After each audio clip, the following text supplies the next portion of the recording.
Hi everyone, thank you so much for joining me today. So in today's video, I'm going to be sharing the new release from A Colourful Life Designs of their amazing stencils, and I'm going to be showing you how you can use different mediums together on one stencil.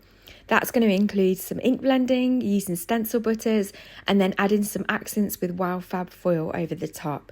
So can you use foil over stencil butters? Well, let's find out. First of all though, I'm going to just share with you some of the stencils from the new release. So this is the Two Cat Meow stencil, and I absolutely love this because I love how you can mask off one of the cats and just use that, or you've got the sentiment and you can use the whole stencil together. So it's a really fun stencil. There's lots of different ways that you could use that. Then I've got this fishbone stencil. Again, this is a great background builder, perfect for all those pet kind of themed cards. So yeah, lots of different things you could do with that as well. Next, I've got this stencil called Catitude, and I love that bold cat silhouette. And again, you get the mask too. You've also got the sentiment on the stencil, so you could layer this up. There's lots of different things that you could do with stencils. You can emboss it too to your card panel. So yeah, it's a really fun one as well. Then we've got this frolicking dog. So this is quite a large stencil and it's a layering stencil. You do get the mask as well for the dog, so that's really useful. And this would fill a 5x5 or a 6x6 card front. It's a really good size. So this is the stencil that I'm going to be using in today's video, and I'm going to show you how you can use the layering stencil and mix your mediums with it. So yeah, really fun one. And finally, I just want to share with you this Tulip Trio stencil. Absolutely gorgeous. I love the bold print. I love that you can mask off the leaves and just use the tulip heads and create really fun backgrounds. Lots of different techniques, and I'm going to share something with that in an upcoming video as well. So let's crack on with today's card. And first of all, I've got a matte layer of kind of pale green cardstock, which is 5 1/4 squared, and then I have a piece of white cardstock, which is 5 inches squared. And so I'm just going to line up my stencil nice and centrally on that card panel. I'm then going to go ahead and bring in my magnets for my glass board, and I'm just going to hold that in place. And so first of all, we're going to do some ink blending. Now, when you're using different mediums, you want to do the one that's going to dry the quickest first. It's just easier that way. So with the ink blending, I only need to mask off the little bumblebee because we're going to ink blend that as well. And then if you get any kind of ink in the other areas, it really doesn't matter because we're adding stencil butter through the stencil, so it'll hide all of that. So first of all, I've just used Hickory Smoke just to ink blend the dog, and then I'm just going to use some leftover mustard seed on my blending brush for the bumblebee.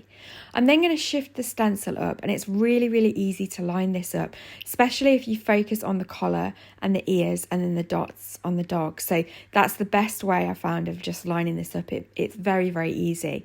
And I'm just going to come in with some black soot just on the dog's ears, his nose, the bumblebee stripes, and then all the little spots. And I'm just taking care to mask off his collar because we're going to add some Mermaid Lagoon through that, so he's going to have a nice blue collar. Once I've done that, I'm then just going to come in with a bit of masking tape either side, just so that I can just only get the blue on the collar. And then that is all the ink blending done. So you can see that lovely image there. You can see a little bit of kind of ghosting where I've gone through the stencil, but that doesn't matter. I'm going to show you how. The stencil butters just completely hide that. So once I've rinsed my stencil, I'm now lining it back up over the dog. And again, I'm just going to use my magnets to hold it into place. And it's really easy to line back up if you just focus on the outline of the dog. I found that to be the best way. And also you've got the bumblebee as well for a little bit of a reference too. So once I've lined that up, I go ahead and add my magnets, and then I'm going to use the mask as well. We're going to use fuchsia stencil butter from the Crafters Workshop first of all. So I've got my palette knife, and I'm just going to add some of that fuchsia butter to all of the little flowers. And it's really easy to use this. To get a smooth texture, you can go over it with your palette knife. However, actually having a little bit of texture is quite nice as well. So it depends what kind of effect you want to go for. You can, of course, use stencil butter brushes for this as well. They would work great if you don't want to use a palette knife or you're worried about it being too textured. So I know the Crafters Workshop makes some really good stencil butter brushes, so you could try those. You could use a paintbrush. So yeah, there's lots of different ways that you could apply this. I'm now just using some eggplant stencil butter just for the butterflies. Again, I'm using my palette knife. And I am cleaning my palette knife off on a little bit of tissue between the colours because I don't really want to mix the colours together in the pots. I don't mind a little bit of blending on the stencil, but not in my pots. So then I've got some fern stencil butter, which I'm just going to use for the leaves. There's a few different greens that the Crafters Workshop have got. I've got a couple of them, but yeah, I really kind of like this fern green. I think it goes really nicely with the fuchsia and the eggplant. To remove the stencil, place your finger in the bottom left and then peel it away from you. And then I'm just going to remove the mask as well. There's lots of stencil butter left on the stencil, so you could easily spritz that with water and use it for a fun background effect. But then once the stencil butter's dry, look at all that lovely texture and shine. They're so shimmery. So to add some foil accents to the top of it, we're going to be using the Crafters Workshop Tacky When Dry Gel Medium. And so first of all, I'm just lining my stencil up. Now this is the one that we used earlier to add the details to the dog. So I'm just going to make sure that all the centres of the flowers and the butterflies are all lined up nicely. Tack it in place with my magnets. And I am going to cover over the dog using the mask. It won't cover the whole image because of the ears, but I'm going to add a little bit of mint tape over those as well, and a little bit over the bumblebee. And then I'm just going to come in with my palette knife and apply the Tacky When Dry Gel Medium through all of those little flower centres and the butterflies. And this is a great way of adding some foil detail over the top of the stencil butter. So you have to leave it aside to dry, and once the Tacky When Dry Gel Medium is dry, you can see that it's gone nice and clear. They almost look like little glue dots on the tops of those flowers.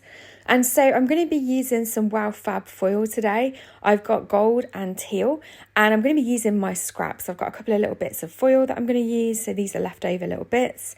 So there's plenty more foil on these, as you can see, and all we need to do is just press the foil over the areas where there's a flower centre.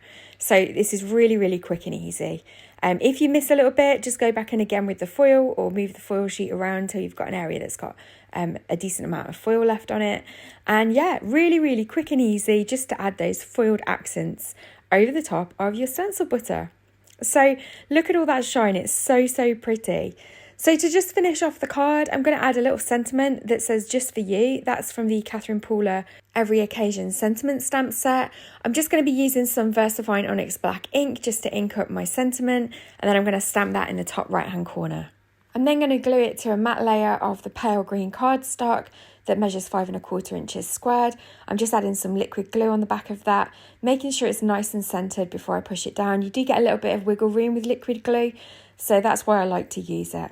I've got a Shopbought 6x6 card blank, and so I'm just going to pop that in the center of that. And so that's the finished card for today. Thank you so much for joining me. Please don't forget to hit the thumbs up button if you've enjoyed this video, and subscribe to my channel if you'd like to see more.